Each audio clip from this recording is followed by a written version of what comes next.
Hello aspirants, welcome to PCS Crux. जैसा कि आप सबको पता है, हम हॉट टॉपिक सीरीज लेकर आए हैं इस चैनल पर और वन स्टॉप सॉल्यूशन की तरह ये चैनल काम करने वाला है आपके आगामी परीक्षाओं में, चाहे वो वन डे परीक्षाएं हैं या फिर पीसीएस, यूपीएससी या डिस्क्रिप्टिव परीक्षाएं हैं। इन सभी में आपको हेल्प करेगी ये सीरीज। तो आज का जो हॉट टॉपिक है वो है वन नेशन वन इलेक्शन। जैसा कि आप सबको पता है, पिछले कुछ समय से वन नेशन और वन इलेक्शन काफी चर्चा का विषय रहा है। तो बहुत ज्यादा संभावना है इस तरह के क्वेश्चन आप अपने एग्जाम में आपको मिल सकता है। तो सबसे पहले हम जानकारी लेंगे कि ये बिल है क्या। तो ये बिल ऑलरेडी पास हो चुका है लोकसभा में विथ 269 वोट्स। जबकि अगर बात करें इसके अगेंस्ट वोट्स की, तो 198 इसके अगेंस्ट वोट्स डाले गए। ये जो बिल है, इसके लिए एक कमेटी गठित की गई थी जिसका नाम है रामनाथ कोविंद कमेटी। इन्होंने ये चेयर की थी, ये हमारे एक्स प्रेसिडेंट, जिन्होंने इस बिल को एनालाइज किया और अपनी रिकमेंडेशंस दी। और बहुत सारी चीजें एज इट इज ही हमने बिल में पाई जो रामनाथ कोविंद जी ने रिकमेंड की थी। ये बिल बेसिकली लोकसभा चुनाव, विधानसभा चुनाव और जो हमारी लोकल बॉडी इलेक्शंस यानी कि पंचायत से या स्थानीय चुनाव कहते हैं हम, पूरे देश में एक साथ करवाना इसका उद्देश्य है। इसमें हमारी यूटीज जहां पर असेंबलीज ऑलरेडी हैं, दिल्ली, पुडुचेरी और जम्मू एंड कश्मीर, वो भी शामिल है। यानी कि यहाँ पर भी इन्हीं के साथ इलेक्शंस होंगे। अभी जो बिल है वो लोकसभा में तो पास हो चुका है, लेकिन इसकी समीक्षा के लिए जेपीसी गठित की गई है। तो उसकी रिकमेंडेशन के बाद संसद में दोबारा से इसके ऊपर डिस्कशन होगा और आगे की चीजें उसके बाद ही होंगी। यानी कि ये बिल अभी लोकसभा से ही निकला है अभी, और बाकी की प्रोसेस बाद में होंगी। अब अगर हम बात करें क्या वन नेशन वन इलेक्शन हम लेकर अभी जो आ रहे हैं, पहले हमारे देश में कभी भी नहीं रहा इस तरह का इलेक्शन। उसकी बैकग्राउंड के बारे में हम जानकारी हासिल करेंगे। बेसिकली जब हम इंडिपेंडेंस या इंडिपेंडेंट हुए थे, स्वतंत्र हुए थे, तो 1951-52 में पहली बार इलेक्शन कंडक्ट कराए गए थे। तो ऑब्वियसली इससे पहले कोई भी स्टेट गवर्नमेंट भी नहीं बनी थी, केंद्र में भी सरकार नहीं थी और स्थानीय सरकारें तो हुआ ही नहीं करती थी। तो एक साथ ही इलेक्शन हुए थे 1951, 52, 62 एंड 67 में। यानी कि जो शुरू के 3 इलेक्शंस थे वो एक साथ ही हुए थे। लेकिन फिर क्या हुआ कि 1967 के बाद स्टेट असेंबलीज में थोड़ी सी प्रॉब्लम आनी स्टार्ट हो गई। तो डिस्टरबेंस जब हुआ तो बहुत दो चार आई थिंक राज्यों में विधानसभाएं भंग हो गई थी। तो उस सिचुएशन में जो विधानसभा का जो टेन्योर था वो कम हो गया, है ना। फिर लेकिन लोकसभा वो चल रही थी शान से। तो 1970 में कुछ राज्यों में दोबारा से सेपरेटली इलेक्शंस कंडक्ट कराए गए। तो वन नेशन वन इलेक्शन जो पहले हुआ करता था उसके अंदर गैप आ गया। अब स्टेट्स में इलेक्शन का टाइम और केंद्र में इलेक्शन का टाइम इस तरह से शुरू में अलग अलग होना शुरू हो गया। और उसके बाद तो आपको पता ही है, अब हमारी इलेक्शंस एक साथ नहीं होते हैं। अब हम बात करेंगे वन नेशन वन इलेक्शन के एडवांटेजेस क्या हैं। तो इस पे आप सबसे बड़ा जो एडवांटेज बता सकते हो वो यही है कि सरकारी खर्च जो है वो कम हो जाएगा। जैसे कि आप सबको पता है कि कई हजार करोड़ खर्च होते हैं इलेक्शन में। अ, जितना भी ह्यूमन रिसोर्स लगता है, गवर्नमेंट मशीनरी लगती है, उसको पे करना पड़ता है। जितने अगर आपने देखे होंगे कि स्कूल टीचर्स को लगाते हैं ये इलेक्शन कंडक्ट कराने के लिए, बहुत सारी वोटिंग मशीन्स बनवाई जाती हैं। तो इसके अलावा हमारी जो पैरामिलिट्री फोर्सेस हैं, पुलिस है, वो भी इन्वॉल्व होती हैं। तो उसमें बहुत सारा खर्च हो जाता है। इसके अलावा बहुत सारा पेपर वर्क भी होता है। बहुत सारी अ, जो लोगों को जागृत करने की बहुत सारे जो मोटिवेशंस कार्ड्स वगैरह है वो छपते हैं। जो चुनाव आयोग है वो काफ़ी खर्च करता है लोगों में अवेयरनेस बढ़ाने के लिए। उन्होंने कौन-कौन सी पहल की हैं चुनाव के दौरान, उसमें भी काफ़ी खर्च होता है। तो बेसिकली जो मोरल ऑफ द स्टोरी है वो ये है कि काफ़ी ज़्यादा खर्च होता है। तो जब एक साथ इलेक्शंस होंगे, तो एक साथ कैटर हो सकते होंगे। अ, अगर लोकसभा और विधानसभा, तो उसमें खर्च ऑटोमैटिकली कम हो जाएगा, है ना? जब एक साथ ये बिल्कुल वैसे ही है जैसे कि आप बाज़ार गए और बाज़ार के सारे काम एक साथ करके आ गए, तो आपका जो पेट्रोल का खर्चा है, गाड़ी का खर्चा है, वो मिनिमाइज़ हो गया। यानी कि जो कॉमन खर्च है, जो हर बार होना था, लेकिन आपने इस तरह से उसको प्रोग्राम किया कि वो खर्च आपका बच गया। ठीक है। नेक्स्ट हमारा जो फ़ायदा होगा इससे वो होगा जो लंबी अवधि की सरकारें बनेंगी, यानी कि स्थिर सरकारें बनेंगी। सरकारों को कोई डर नहीं होगा कि वो टाइम से पहले भंग हो सकती हैं। तो इससे वो बिना भय के दूरदर्शी नीति और कार्यक्रम पर फ़ोकस कर पाएँगी और इससे देश का बहुत बड़ा फ़ायदा होगा। तीसरा जो एडवांटेज है वो है सभी को समानता के अवसर मिलेंगे, यानी कि जो छोटी पार्टीज है बड़ी पार्टीज है उनका खर्च लगभग कम होगा और जो छोटी पार्टीज हैं उनको वित्त की जो प्रॉब्लम होती है हमेशा वो नहीं रहेगी, क्योंकि हर बार बार में जब इलेक्शंस होते हैं तो उनको अलग अलग प्लेटफॉर्म पे अलग अलग तरह से जो थोड़े खर्च में काम चल सकता था उसको बढ़ाना पड़ता है ना? मान लो अभी इलेक्शन हुए हैं, 5 साल के बाद फिर दोबारा से इलेक्शन होंगे तो काफ़ी गैप हो जाएगा, तो खर्च कम हो जाएगा। लेकिन बार-बार में इलेक्शन होंगे तो उनका खर्च बढ़ जाता है, तो छोटी पार्टियाँ ये बियर नहीं कर पाती हैं, तो उनको भी एक बड़ा फ़ायदा होगा और बड़ी पार्टियों को तो होगा ही होगा। नेक्स्ट जो एडवांटेज है वो है सरकारी तंत्र का कम उपयोग। जैसे स्कूल्स में मैंने बताया अभी आपको, और पैरामिलिट्री फोर्सेस जो हमने ऊपर डिस्कशन किया था, और हमारे जो डिपार्टमेंट्स है गवर्नमेंट वो सब इन्वॉल्व होते हैं। तो हमारा जो सुशासन है या हमारा जो प्रशासन है और जो हमारे स्कूल्स हैं जो कि हमारे भविष्य का निर्माण करने में एक बड़ी भूमिका निभाते हैं, तो उनकी जो पढ़ाई डिस्टर्ब होती है इससे देश का विकास रुकता है, उसमें हानि पहुँचती है। तो ये सारी प्रॉब्लम्स भी नहीं होंगी। अब हम बात करते हैं डिसएडवांटेजेस की कि भई डिसएडवांटेजेस क्या हैं?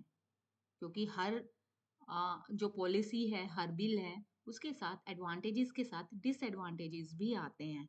उसके बाद हम एनालाइज़ करते हैं कि इस पर्टिकुलर चीज़ को करने से हमें फ़ायदा ज़्यादा हो रहा है कि नुकसान ज़्यादा हो रहा है।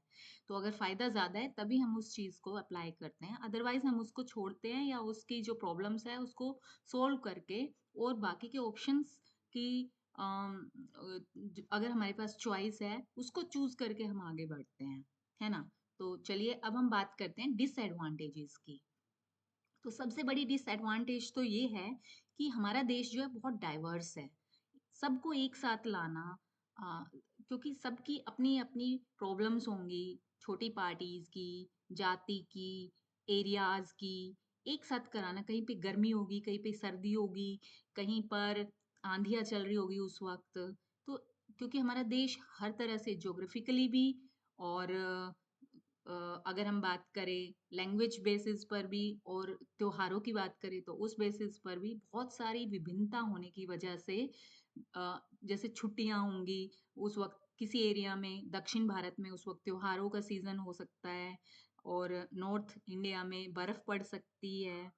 तो सेम मतलब पैटर्न पर लाने के लिए काफी ये चुनौती भर या चुनौतीपूर्ण काम होगा एक साथ लाना, है ना? और अगर सरकार वीक है उस वक़्त तो और भी ज़्यादा प्रॉब्लम हो सकती है। तो 5 साल में जब 5 साल के अंदर ऑब्वियसली सरकार का इतना कंट्रोल नहीं होगा या सरकार अपने आप को उतना ज़्यादा विश्वास में लोगों के सामने नहीं ला पाएँगी, जो पहले कुछ सर्कमस्टांसेस में ला सकती थी। यानी कि जो ग्रेजुअल जब चेंजेस होते हैं तो उसमें सरकारों को इतना फ़ायदा नहीं होता है। लेकिन जब एकदम से कोई इंसिडेंट हो जाता है तो उसी वक़्त सरकार क्या करती है, तुरंत अपने आप को एकदम से प्रोजेक्ट करने के लिए कि भई ये हमने किया है, अच्छे वे में अगर हुआ है तो उसका अगर चुनाव में फ़ायदा मिल सकता है, तो वो जल्दी से चुनाव कराती है। बट इस सिचुएशन में ऐसा पॉसिबल नहीं होगा, तो काफ़ी समस्या आ सकती है सबको एक साथ लाने में। हुँ? तो जो सेकंड डिसएडवांटेज है वो है संवैधानिक व संघवादी समस्या। संवैधानिक यानी कि कॉन्स्टिट्यूशनल, और क्योंकि हमारा जो देश है वो एक फेडरल स्टेट है, तो यहाँ पर लोकसभा में विशेष बहुमत के साथ हमें आधे से अधिक राज्यों की सहमति चाहिए होगी इस बिल को पास करवाना। इतना आसान नहीं है, तो ये काफी कठिन काम है। नेक्स्ट जो डिसएडवांटेज है वो है मतदाताओं का बदलता मत व्यवहार और उस पर उसका प्रभाव। क्योंकि देखिए 5 साल एक बड़ा लंबा पीरियड हो जाता है। अगर सरकार बीच में कोई मिसकंडक्ट करती है या गलत चीजें करती है, तो लोगों के पास उसको भंग करने का या उस पर दबाव बनाने का जो अधिकार है वो खो जाएगा। तो इसलिए बहुत ज़्यादा जो वोटर्स हैं वो निराश हो सकते हैं, है ना? दूसरा ये कि राष्ट्रीय और राज्य सरकार के जो मुद्दे हैं ना वो बहुत डिफरेंट होते हैं। अब अगर हम बात करें राष्ट्रीय स्तर पर, तो मुद्दा चल रहा है हमारी सिक्योरिटी का। लेकिन जो स्टेट लेवल की प्रॉब्लम है वो है कृषि से रिलेटेड। ठीक है, एक पर्टिकुलर कृषि से रिलेटेड कि वहां पर जो किसानों को प्रॉब्लम हो रही है, या हो सकता है वहाँ पर शिक्षा से रिलेटेड कोई प्रॉब्लम, कोई इश्यू चल रहा हो, या हो सकता है वहाँ पे दंगे वगैरह भड़क रहे हो, तो उस तरह की चीजें हो रही हो, तो वो उसको कैटर करना, है ना? इसके अलावा हो सकता है विकास के और आयामों की बात हो रही है, क्योंकि हर स्टेट डिफरेंट है एक दूसरे से, और नेशनल इश्यूज में वो कहीं पर भी स्टैंड नहीं करती उनकी प्रॉब्लम्स। तो ये बहुत कंफ्यूजिंग हो जाएगा देश की आबादी के लिए, क्योंकि देश के जो मतदाता है वो हमारे यहाँ इतने पॉलिटिकली अवेयर नहीं है, उतनी लिटरेसी नहीं है यहाँ। तो उन लोगों को समझ में नहीं आएगा कि किसको चुनना है। अगर वो एक पर्टिकुलर पार्टी के लिए, केंद्र के लिए जा रहे हैं, सेम वे में वो जा रहे हैं स्टेट पार्टीज को चूज करने के लिए, तो उनको मतदाताओं को अलग करना बहुत मुश्किल हो जाएगा।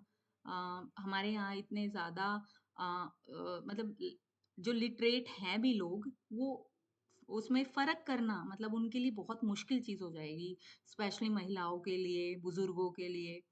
तो ये बहुत चुनौतीपूर्ण काम हो जाएगा। नेक्स्ट जो डिसएडवांटेज है वो है स्टेट पार्टीज जो हैं उन पर बहुत ज़्यादा प्रभाव पड़ेगा। जैसे कि हमने अब ऊपर बात करी कि राष्ट्रीय पार्टियां तो बड़ी होती हैं, वो फाइनेंशियली और रीजन वाइज काफ़ी स्ट्रोंग और स्ट्रेंथफुली काम कर सकती है। जबकि जो छोटी पार्टीज हैं उनके लिए प्रक्रिया मुश्किल हो जाएगी, एक साथ वो सब जगह कैसे कैटर करे। जैसे बात करें कि देखो, जैसे कि स्टेट पार्टीज या छोटी पार्टीज जो है वो 2-3 राज्यों में अगर वो अ, लड़ना चाहती है चुनाव, तो अब उनके पास इतना पैसा और इतने ही रिसोर्स हैं कि वो एक ही स्टेट में फाइट कर सकती है अच्छे से, है ना? लेकिन उसको अब 3-4 पार्टी एक साथ 3-4 राज्यों में एक साथ पार्टिसिपेट करना पड़ेगा, तो उसका जो रिसोर्स है वो बँट जाएगा। फिर वो किसी भी स्टेट में अच्छे से काम नहीं कर पाएगी, अच्छे से अपने आप को प्रोजेक्ट नहीं कर पाएगी, तो इसलिए उनको नुकसान है। नेक्स्ट जो डिसएडवांटेज है वो है अकाउंटेबिलिटी कंसर्न्स। जब 5 साल के लिए जिम्मेवारी अ, वैसे ही हमारे यहाँ पर बहुत बड़ा इशू है कि जिम्मेवार सरकार नहीं होती है बहुत सारी चीज़ों के लिए। लेकिन जब उनको ये लगेगा कि 5 साल के लिए एक तरह से कोई आपको कुछ नहीं कहने वाला है, तो सरकार जो है उनके जो विधायिका है या कार्यपालिका है, उसमें जो भय रहता था कि अगली बार जीत का, हार का जो डर रहता था, वो अब रहेगा ही नहीं। तो वो अकाउंटेबिलिटी मेंटेन नहीं करना चाहेंगे, और हो सकता है उनको इतना टाइम भी मिल जाए कि वो ऑटोक्रेटिक बनने की दिशा में अग्रसर हो। तो अभी हमने एडवांटेजेस और डिसएडवांटेजेस की बात की। अब हम बात करेंगे कि भाई चैलेंजेस क्या है। चलो अगर हम इसको क्रियान्वित करने की तरफ बढ़ें, तो इसके पीछे चुनौतियाँ क्या हो सकती है। तो सबसे बड़ी जो चुनौतियाँ हैं वो मैंने यहाँ पे मेंशन की है। तो सबसे पहले अगर हम बात करें तो क्षेत्रीय मुद्दे पीछे रह जाएंगे, है ना? क्योंकि क्षेत्रीय मुद्दे राष्ट्रीय मुद्दों के साथ उलझ कर उनको कम महत्व मिलेगा, ऑब्वियसली वो दिखेंगे ही नहीं। नेक्स्ट जो चुनौती है वो है छोटी और क्षेत्रीय पार्टी हैं, उनको बहुत ज़्यादा खतरा है, या तो वो लुप्त हो जाएंगी या उनका महत्व ही समाप्त हो जाएगा। इससे जो हमारी संघवादी प्रकृति है वो, उसको बड़ा ही नुकसान होने वाला है। तो ये भी एक बड़ा इशू है। उसके बाद है राजनीतिक उत्तरदायित्व में कमी आएगी। विधायी का बिना भय मन चाहे कानून उनका आंकलन नहीं हो पाएगा, तो पब्लिक स्क्रूटनी भी नहीं हो पाएगी। तो एक तरह से जो सरकार है वो बेलगाम घोड़े की तरह काम करेगी। नेक्स्ट जो चुनौती है वो संघवाद को खतरा है। आर्टिकल 172 हट जाएगा अपने आप ही, क्योंकि इसी में ही स्टेट असेंबलीज के कार्यकाल की बात की हुई है।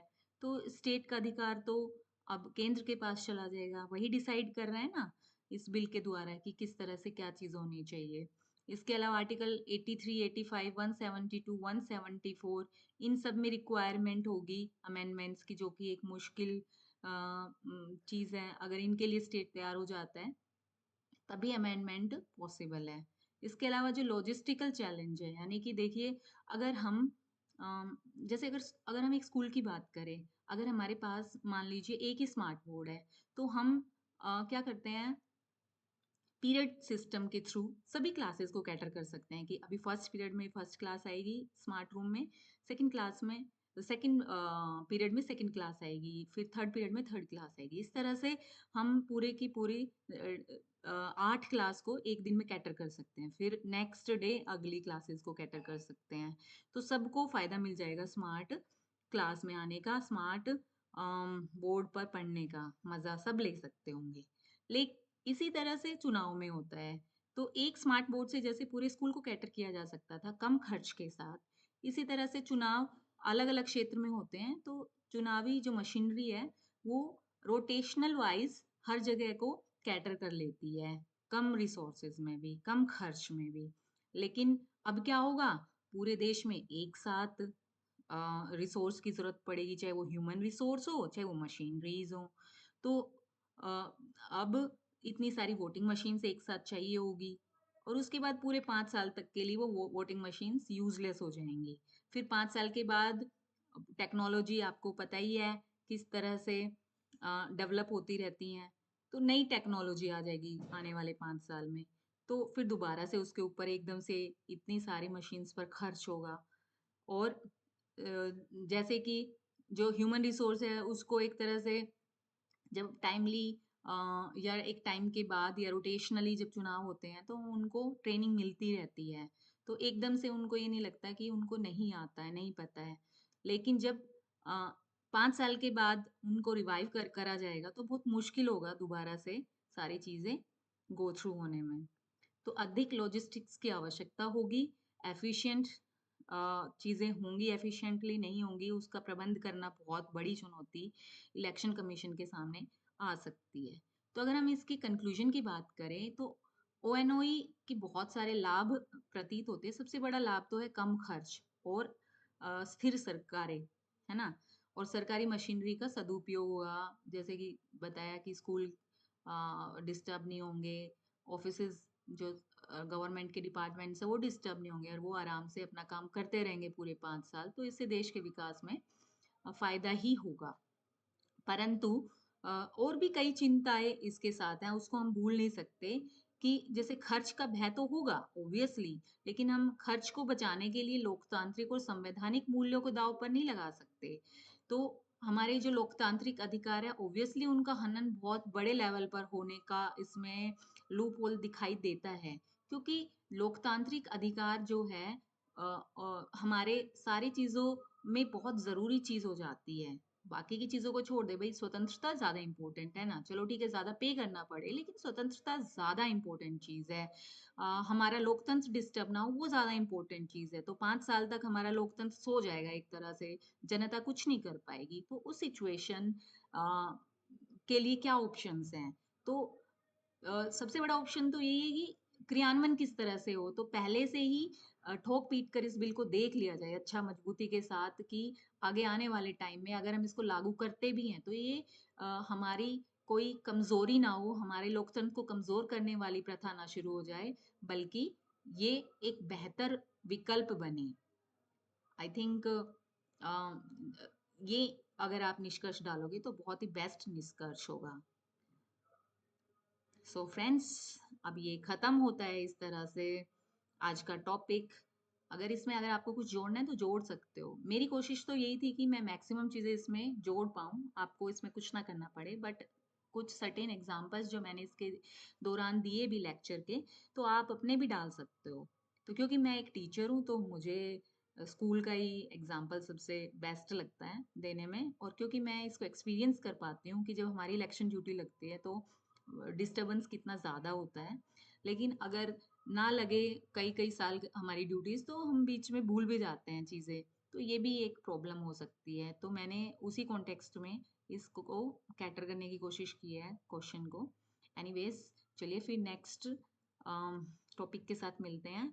और अगर आपको कुछ स्पेसिफिक टॉपिक के बारे में वीडियो चाहिए तो भी आप प्लीज़ मुझे मेंशन करें, और अगर मेरी वीडियो अच्छी लगती है तो प्लीज़ शेयर कीजिए और सब्सक्राइब ज़रूर कीजिए, जिससे कि मोटिवेशन लेवल अच्छा हो। और अगर कोई कमी दिखे तो प्लीज़ वीडियो में कमेंट करें, तभी पता चलेगा। मैं अपेक्षा रखती हूँ, आपके कमेंट का इंतज़ार करूँगी। Thank you. Keep smiling. Bye bye.